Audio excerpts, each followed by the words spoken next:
ginagawa ko dati bago ako mag-B-Mobile, nagtitinda ako ng asin sa palengke, nagkakatay ako sa gabi ng baboy as matador. Then pagka may mga opportunities na may magpapagawa ng bahay, nagko-construction ako para maibsan ko yung pangangailangan. Lalo na may 3 akong anak, hindi ganun kadali ang kumita ng pera sa Pilipinas. Nung napunta ako sa Qatar, ni-repair ako ng mother ko doon sa kakilala niya. So doon, ang unang 2 taon ko, taga-timpla ako ng kape. Pagkatapos ko ng trabaho, nagko-computer ako. Gusto kong makausap yung pamilya ko na nasa Pilipinas. So nung nakita ko ng amo ko na may potential ako, doon niya ako pinag-aral. Hanggang sa makakapag-aral ako ng pagiging secretary. So ako ang naging personal secretary niya.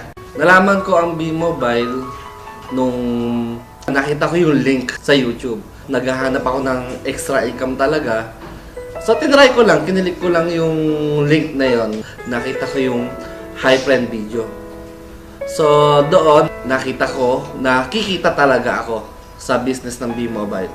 So nung nagtatrabaho ako as secretary, nakakita ko ng chance na gawin ng B-Mobile. So imbis na sa Facebook, nagpa-posting ako ng ito ang kinain ko sa umaga, ito kinain ko sa gabi, ito yung pinuntahan namin nung araw na yon. Pinalitan ko ng business, yung B-Mobile. In-endorse ko siya, inaral ko siya. So maganda naman yung naging kinalabasan sa akin. Kahit na galing ako sa trabaho, tuloy-tuloy pa rin yung paliwanag ko. Kahit madaling araw, number 1 na kalaban is yung puyat. Pero binaliwala ko yon kasi nga nalilibang ako sa ginagawa ko. Target ko talaga mawala yung homesick ko dahil gusto ko na umuwi. Gusto kong makasama yung pamilya ko. Sa una, nahihirapan ako kasi wala namang trabahong madali. Pero nakita ko yung mga testimonial ng mga millionaires, nagkaroon ako ng idea. Ang sabi ko, hindi pala totoong mahirap si B-Mobile. Madali lang siyang gawin. Basta pag kinopya mo yung mentors mo, dumadali yung trabaho. Ito yung tinatawag ng copy business. Nung unang earnings ko, it was December 7, 2012. Ang unang check ko, tinrabaho ko siya ng 3 months, 100,000 per check ko. Nung umuwi ako sa Pilipinas, bilang OFW, ang naiwi ko lang noon is 5,000. Bilang OFW, 2 taon ko na pagtatrabaho. Nung pag-uwi ko, kinabukasan, diretso ko ng opisina ng B-Mobile, doon ko kinuha yung first check ko.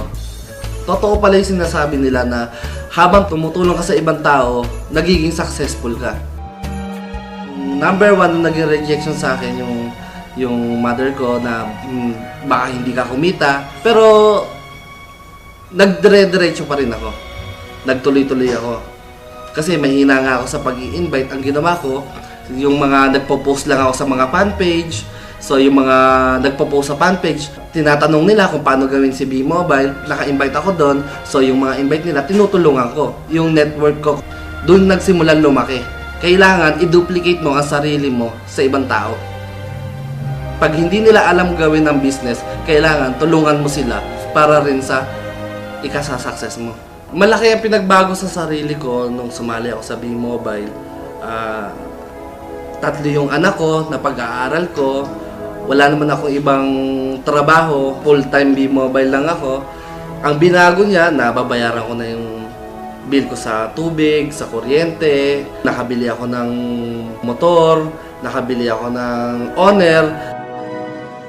Mapapayo ko sa mga members ko, kailangan tuloy-tuloy lang sila. Kung baga, wag silang magkukwit, number 1. Natural sa tao yung panghinaan ng loob. Pero yung magkukwit ka, panghabang buhay mo nang dadalhin yan. Pag ikaw ay sumali sa B-Mobile, ibig sabihin may pangarap ka. Kung ikaw ay walang pangarap, huwag mo nang gawin ang business na to. Sa lahat ng gustong sumali, subukan nyo lang, hindi naman masama. Copy business lang, kopyahin nyo lang kung ano yung ginagawa ng apply nyo. Wala namang ibang pupuntahan kundi success pa rin. Sa nag-invite sa akin, kundi dahil sa kanya, hindi ko makikita tong business na to. Maraming salamat sa iyo dahil malaki talaga ang binago ng B-Mobile sa buhay ko.